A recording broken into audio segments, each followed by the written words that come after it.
नमस्कार दोस्तों, आप सभी का एक बार फिर से हमारे YouTube channel help desk Chhattisgarh में फिर से स्वागत है। मैं आज आप लोगों के सामने छत्तीसगढ़ माध्यमिक शिक्षा मंडल रायपुर शैक्षणिक सत्र 2020-21 तृतीय असाइनमेंट माह नवंबर कक्षा 12वीं विषय भूगोल के असाइनमेंट के प्रश्नों के उत्तर लेकर उपस्थित हुआ हूँ। यह प्रश्नों के उत्तर आप उन बच्चों के लिए है जिन बच्चों के पास शिक्षण सामग्री नहीं है, उनके लिए यह एक मार्गदर्शन के रूप में कार्य करेगी। तो चलिए बच्चों, ज्योग्राफी के भूगोल विषय भूगोल कक्षा 12वीं के असाइनमेंट नवंबर के जो प्रश्न दिए गए हैं उनके प्रश्नों के उत्तर मैं आप लोगों को बता देता हूँ।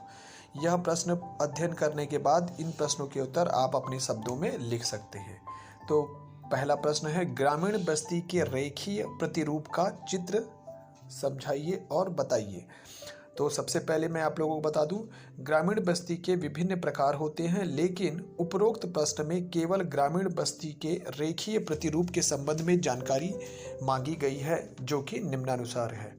तो रेखीय प्रतिरूप का मतलब क्या होता है यह जान लेते हैं। सबसे पहले, इस प्रकार की बस्तियों में मकान और जो घर होते हैं वो सड़कों, रेल लाइनों, नदियों, नहरों, घाटी के किनारे या तटबंध पर स्थित होते हैं। तटबंध मतलब किनारे स्थित होते हैं। सरल शब्दों में कहा जाए तो रेखीय बस्ती प्रतिरूप के अंतर्गत घर या मकान सड़कों, रेल लाइनों, नदियों, नहरों और घाटियों दोनों किनारों पर स्थित होते हैं। इसमें आप लोगों को दिख रहा होगा कि एक रोड दिख रहा है, जो ये आपको दिख रहा है, इसके दोनों किनारों साइड में आप लोगों को घर दिख रहे हैं। जो ऐसे ऐसे जो बना हुआ है ये सब घर हैं। ये इससे यह पता चल रहा है कि यह दोनों किनारों पर रेखीय प्रतिरूप के घर दिख रहे हैं। इसी प्रकार अगला प्रश्न है, ग्रामीण बस्ती और नगरी बस्ती में अंतर लिखिए। तो इस प्रश्न का उत्तर है दोस्तों, पहला है आप लोगों को दिख रहा होगा, क्रम दिख रहा होगा, दूसरे में ग्रामीण बस्ती और तीसरे में नगरीय बस्ती। तो पहला अंतर है दोनों में, ग्रामीण बस्ती छोटी होती है, इसकी जनसंख्या कम होती है। प्रायः ग्रामीण बस्ती विकीर्ण व एकाकी होती है, मतलब जो ग्रामीण बस्तियां होती है वो आकार में छोटी होती है और यहाँ की जनसंख्या भी कम होती है। इसी प्रकार नगरी बस्ती का आकार बड़ा होता है, जनसंख्या अधिक होती है और यह सघन होती है। दूसरा अंतर है, ग्रामीण बस्ती के निवासियों का व्यवसाय कृषि, पशुपालन, आखेट, खनन आदि होता है। मतलब जो प्राथमिक क्रियाएं जो होती है वह ग्रामीण बस्ती के लोगों के निवासियों का व्यवसाय होती है। इसी प्रकार नगरवासियों के व्यवसाय उद्योग, परिवहन, व्यापार और उच्च सेवाएं होती है। मतलब नगरी बस्ती में निवास करने वाले लोगों का उद्योग, परिवहन, व्यापार से संबंध होता है।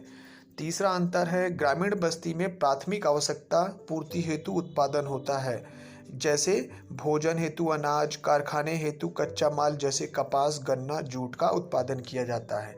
लेकिन नगरी बस्ती में निर्मित माल का उत्पादन होता है, जैसे वस्त्र, मशीनें, औजार आदि। इनके व्यापार व परिवहन का विकास होता है।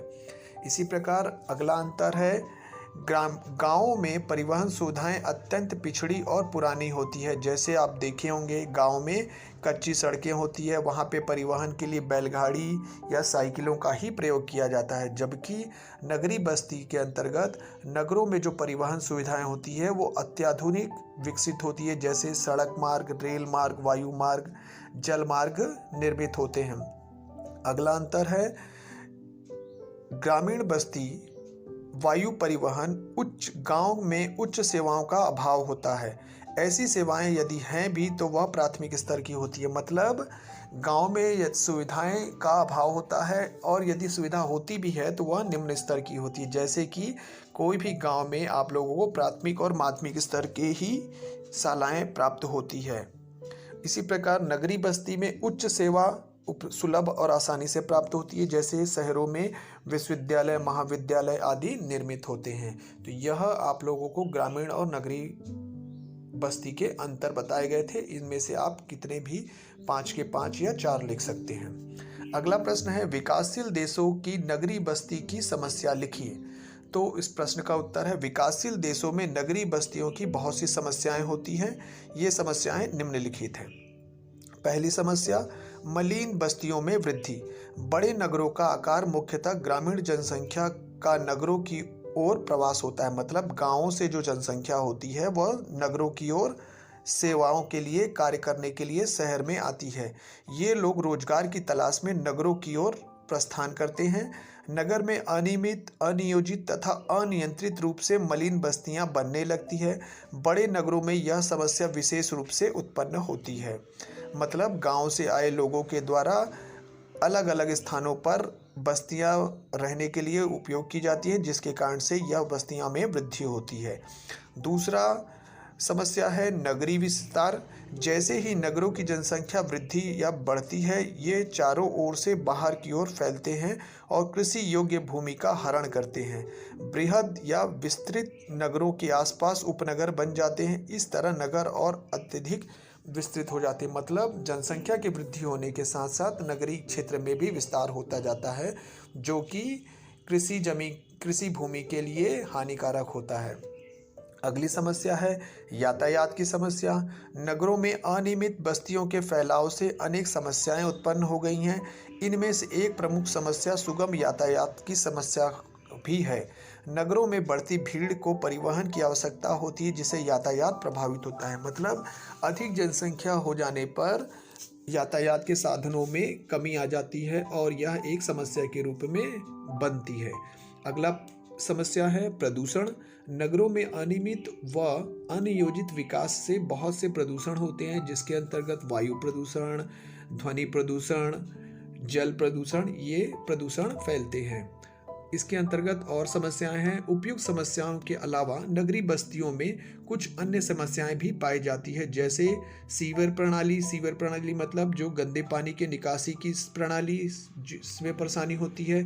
शिक्षा, स्वास्थ्य, बिजली, बेरोजगारी, सामाजिक प्रदूषण, ये सब समस्याएं भी जनसंख्या वृद्धि होने के साथ समस्याएं उत्पन्न होती है। अगला प्रश्न है पत्तन किस प्रकार व्यापार के लिए सहायक होते हैं? पत्तन का वर्गीकरण उनकी अवस्थिति के आधार पर करिए। पत्तन का शाब्दिक अर्थ मैं आप लोगों को बता दूं, बंदरगाह होता है जहां पे जलयान, बड़े बड़े जलयान रुकते हैं, उसे पत्तन या बंदरगाह या पोताश्रय कहा जाता है।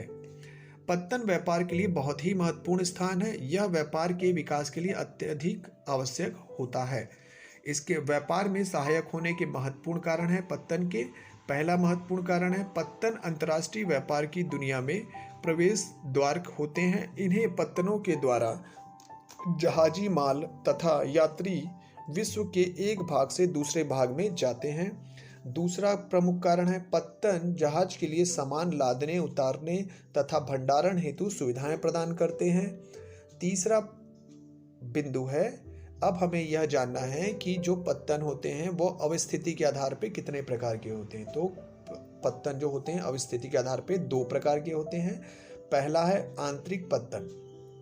इसका मैं मतलब बता दूं आप लोगों को। आंतरिक पत्तन समुद्र दूर स्थल खंड के भीतर स्थित होते हैं, परंतु नदियों, नहरों के द्वारा समुद्र से जुड़े होते हैं, जिससे विशेष प्रकार के